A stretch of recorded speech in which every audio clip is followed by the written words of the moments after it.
Bonjour chers Bubble Lovers, ici Rosalie de la chaîne YouTube Bubble Fever, bienvenue à toi, je suis en direct de Taïwan où je vais te partager la stratégie qu'opèrent les enseignes de bubble tea taïwanaises. Mais avant d'aller plus loin, si tu souhaites en savoir plus pour lancer ton propre bubble tea bar, ton propre business unique et rentable, je t'invite à t'inscrire à ma masterclass gratuite où je vais te partager l'ensemble des étapes pour réussir ton lancement sans faire de fatales erreurs. Donc il suffit de t'inscrire via le lien qui se trouve autour de cette vidéo pour réserver ta place. Si tu souhaites tout simplement lancer et acheter tout le nécessaire pour pouvoir avoir un bubble tea bar complet en termes de matières premières mais aussi de matériel et d'accessoires, il te suffit d'aller sur notre site internet bubblefever.com. Tu aimes le contenu de ce que je te partage? Abonne-toi pour être notifié des prochaines vidéos.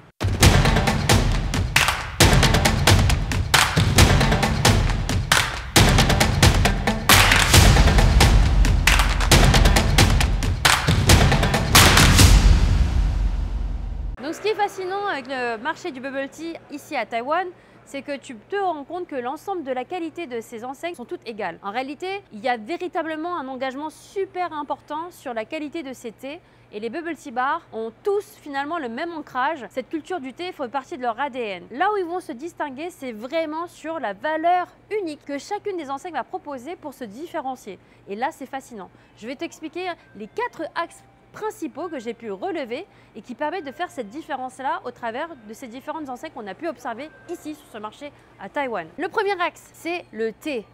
L'authenticité au niveau de l'expérience du thé, c'est quelque chose de super important pour les Taïwanais, pour les clients. Ils sont vraiment en recherche de l'expérience ultime du thé parce que ça fait partie tout simplement de l'héritage culturel que l'on a ici à Taïwan et dans l'Asie de manière générale. Ce que tu peux observer, c'est qu'on n'a pas que du thé noir ni que du thé vert, tu as une multitude de thés et notamment cette variété oolong. Le oolong cha, qui est vraiment le thé emblématique de cette île de Taïwan, c'est vraiment cette déclinaison qui peut se faire du plus clair au plus foncé. Et on est vraiment sur une expérience gustative totalement différente.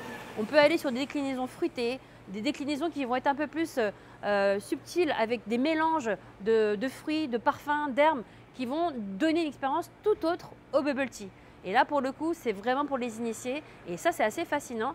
On voit que l'ensemble des stratégies des bubble tea taïwanais adoptent vraiment cette approche du thé authentique de qualité. Le deuxième axe majeur qu'on a pu observer sur le marché et qui constitue une autre partie de la catégorie des bubble tea bars taïwanaises en termes d'approche marketing, c'est la création de collections, de déclinaisons autour d'un fruit. Et on a pu l'observer sur tellement d'enseignes avec exactement la même approche également avec de la mangue ou avec du citron, avec du raisin et toujours décliné avec des propositions très différentes des unes des autres. Et pourtant, on travaille vraiment avec le même ingrédient. Donc ça, c'était vraiment une approche marketing assez spécifique de certaines enseignes qui cherchaient vraiment à créer une expérience spécifique, vraiment liée à ce produit. Le troisième axe, et du coup la catégorie de bubble tea qu'on a pu aussi observer, c'est vraiment la richesse au niveau des toppings. Les toppings, les alternatives au tapioca, on en a vu énormément. On a pu observer qu'il y avait différentes textures pour remplacer le tapioca. Ici, qui fait légion, c'est vraiment les perles de tapioca, mais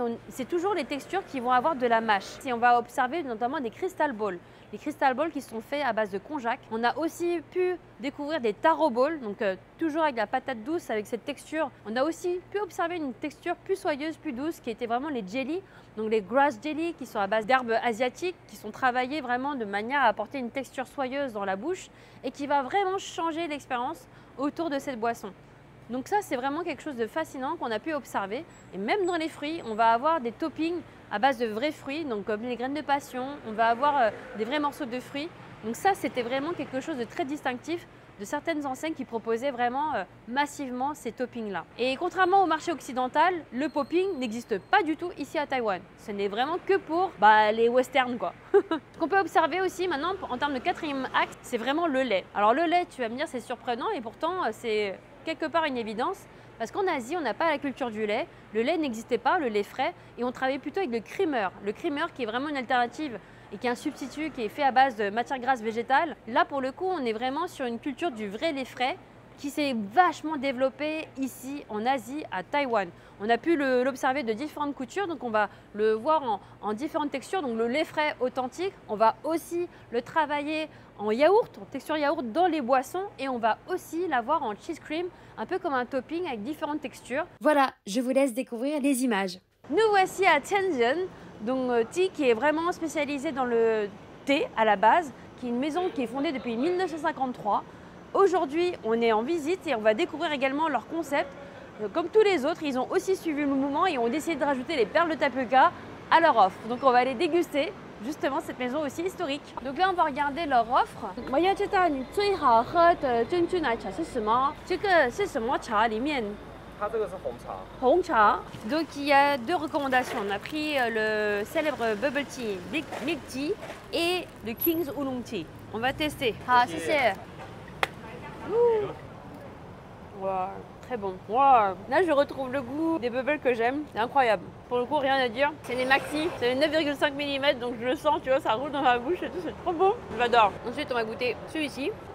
Celui-ci, c'est vrai qu'il a un côté marqué et en même temps pas si acre que ça. Moi qui ai eu du mal avec le oolong, là pour le coup, c'est sans lait. Il est vraiment juste avec le King's Oolong Tea, donc qui est un peu leur variété signature. Moi qui suis fan du thé, là je le trouve vraiment bon, il n'est pas amer et franchement il est parfaitement infusé. Nous voici tout près de l'hôtel. Il s'agit d'une enseigne locale. Il semblerait qu'elle existe depuis 2018, donc près de 5 ans déjà. Donc il s'agit de Taiwan 70. Donc comme j'expliquais, ce ne sont pas qu'une histoire de franchise, il y a aussi beaucoup d'indépendants sur le marché du bubble tea, notamment ici à Taïwan. On est au cœur de Taipei, donc on va déguster et découvrir l'enseigne. Bon bah c'est encore du thé, le best-seller. Donc on va tester celui-ci en best-seller. Et pour pouvoir comparer, je vais aussi prendre le bubble tea, milk tea, donc qui est vraiment le classique. On va voir comment ils vont le décliner et on va découvrir si on a des grosses perles de tapioca ou non. Si, on va les tester.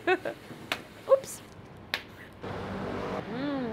Oh là là, super bon, rien à dire. Le thé noir, il est parfait, on le sent bien. Le lait aussi, il est bien dosé, il n'est pas écœurant. Et les perles de tapioca, c'est les maxi, celles que j'aime. Et limite, on est vraiment encore plus proche de la texture que j'aime, qui est vraiment celui du bonbon Haribo ourson. Rien à dire, trop bon. On va tester du coup leur best-seller.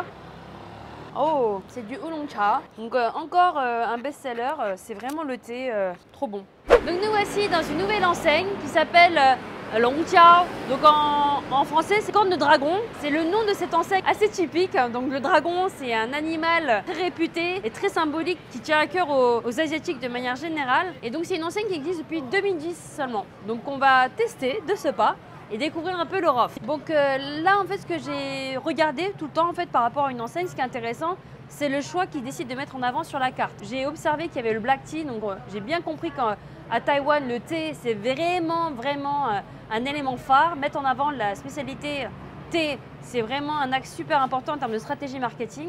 Et ce que j'observe également, c'est que les fruités, finalement, ils se placent plutôt en dernier. Donc les boissons fruitées se trouvent plutôt à la fin. Et là, comme tu as pu voir, j'en ai dégusté un petit paquet. J'aimerais bien déguster leur version qui se trouve celle-ci, le Passion Fruit Green Tea with Mixed Toppings. 我们要拿这个7号。好啊。Ouais. 后来我要这个珍珠奶茶。On va tester.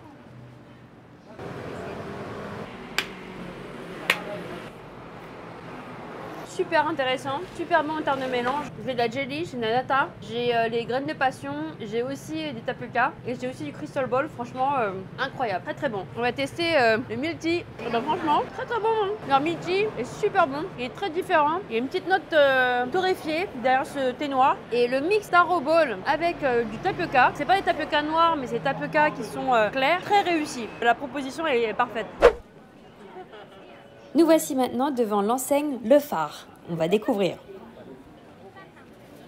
你好，我要拿一杯珍珠奶茶，有 M size， 还有这个草莓，strawberry milk. En France, effectivement, c'est une référence à la France, mais il n'y a pas du tout de boutique en France. Je vais tester d'abord la version fruitée. Intéressant. On est sur de la nata originale. Super bon. C'est vraiment une recette un peu signature, j'avais envie de changer. Alors, maintenant on va goûter le milk tea de Le Phare. Non, c'est pas bon. Pour moi, le thé est trop dominant sur le lait. Pour moi, il y a un mauvais équilibre. Et même le goût du thé, je suis pas fan. Pour le coup, là, pour un milk tea, là, je suis complètement déçue.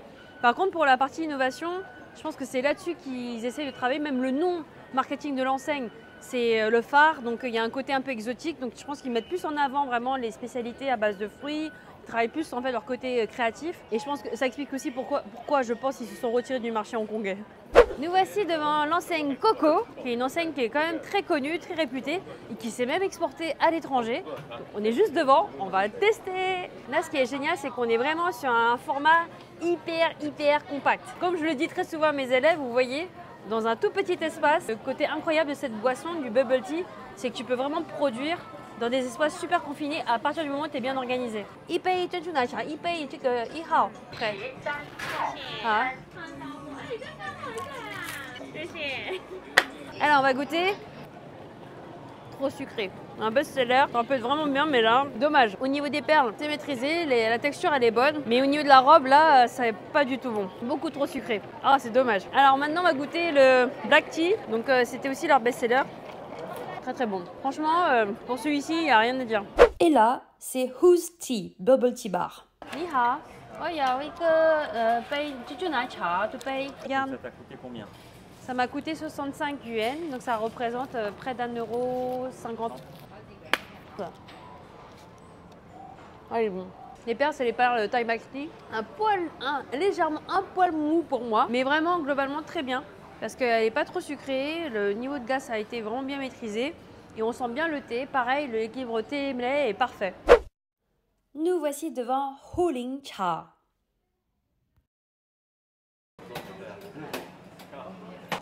On a pris comme d'habitude le bubble tea, donc c'est la base. Très très bon. Il est assez équilibré, on sent bien le thé noir, le lait est bien là. Et les perles de tapioca, c'est du format maxi aussi, donc c'est ça que j'aime. Et pour le coup, les perles, elles sont un poil plus molles, plus tendres. On a quand même le côté chewiness. Et franchement, mais il est vraiment bon. Hein. Vraiment, globalement, pour moi, il est réussi. Alors, on va tester celui-ci. Donc là, c'est spécialité number 1 de la maison. Et il y a des vraies pommes, regarde. Il y a des vraies pommes à l'intérieur. Ça, c'est incroyable. Je suis mitigée. Je trouve qu'en termes d'exécution, l'idée était intéressante. Mais là, ça marche pas super bien. J'ai une chair de fruits à l'intérieur, mais je sais pas ce que c'est. Intéressant. C'est vraiment une version healthy du bubble tea, là. Je me suis laissé le temps de la réflexion. J'ai dégusté. Et c'est vrai que la proposition, elle peut être vraiment pas mal. Donc, ça mérite d'être exploré. Ça mérite aussi que la proposition existe. Mais voilà, ça donne des idées en tout cas. Et franchement, c'est pas mal. Alors, on est dans une enseigne qui s'appelle Taming. Alors, c'est depuis 1994. C'est une enseigne dédiée au thé, au bubble tea. Et ils ont un axe qui met véritablement, encore une fois, des thés. Et là, on sent bien que c'est l'authenticité. Donc, on travaille sur plusieurs variétés. La petite particularité, c'est qu'ils mettent en avant aussi un axe où ils veulent se différencier avec de l'avocat. Donc, c'est assez improbable comme association. Mais pourtant, en Asie, c'est vrai que l'avocat, c'est très très couramment consommé. Pourquoi pas? Donc, on va tester. On a décidé de prendre le oolong tea with avocado milk foam. Voilà, c'est que oolong cha avec avocado milk foam. Alors, on va tester. Donc là, je pique pas. C'est bon? Ouais, c'est très bon. Mitigé sur les perles. C'est spécial. L'avocado cheese, il est bon, mais les perles de tapioca, la texture est un peu trop bonne pour moi. Du coup, ça me perturbe un petit peu. Et sinon, l'association est très particulière, très originale. On sent le goût du thé oolong qui est plutôt bon, il est même très bon. Et le avocado cheese, il va lui donner un twist original parce qu'il est légèrement un peu salé, un peu sucré. On a le goût de l'avocat, c'est vrai. Et les perles de tapioca, pour moi, elles sont un peu trop cuites. Mais autrement, la proposition, elle est pas mal. Franchement, c'est super frais. Je pensais que ça allait être écœurant et finalement, le tout mélangé, ça passe plutôt bien. À Taipei, le dynamisme du marché du bubble tea est tout simplement incroyable. Malheureusement, avec le temps limité et un estomac déjà bien rempli, nous n'avons pas pu goûter à tous les bubble tea bars de la ville. Mais ce qu'il faut vraiment noter, c'est la diversité et l'originalité des positionnements marketing de chaque établissement. Chacun offre une expérience unique allant des thèmes fantaisistes aux ingrédients exotiques. C'est tout simplement formidable de voir à quel point ce marché est dynamique et innovant. Voilà, pour conclure sur cette vidéo, tu as pu le voir, c'est un marché qui est extrêmement dynamique. On peut observer énormément de choses de différentes catégories, différentes approches marketing qui permettent d'afficher sa singularité, de faire en sorte que chaque enseigne qui, malgré tout, sont côte à côte, vont vraiment chercher à se distinguer de toutes les manières possibles. Et c'est les 4 principales que j'ai pu relever, que je te partage ici. Si toi aussi, tu souhaites te singulariser, développer ton business et vraiment pas craindre finalement l'arrivée de tes futurs concurrents autour de toi, sache que la Bubble Tea Academy, c'est la méthode que j'ai développée pour te permettre de lancer ton Bubble Tea Bar unique et rentable et surtout qui te ressemble. Donc n'hésite surtout pas à t'inscrire à ma prochaine masterclass qui est gratuite, qui te permettra de lancer ton activité Bubble Tea Bar, ton business en évitant les erreurs fatales qui malheureusement arrivent et surviennent souvent dans les 2 premières années d'une activité entrepreneuriale. Donc je t'invite vraiment à réserver ta place pour pouvoir aussi bénéficier des résultats exceptionnels qu'ont pu avoir également mes académiciens qui m'ont déjà fait confiance depuis maintenant 14 années. Donc si tu souhaites en savoir plus, n'hésite pas à réserver ta place. Pour pouvoir commander également en ligne nos kits pour les particuliers, si tu souhaites tout simplement avoir un bubble tea à la maison, tu peux aussi aller sur notre site internet pour tout commander en ligne, bubblefever.com. Et pour les professionnels, vous avez aussi une offre qui vous est dédiée. Et puis si tu as aimé la vidéo, n'hésite surtout pas à t'abonner, à commenter et puis à partager le contenu. Ça peut aussi aider quelqu'un qui veut peut-être se lancer dans le business du bubble tea. Je te dis à très vite.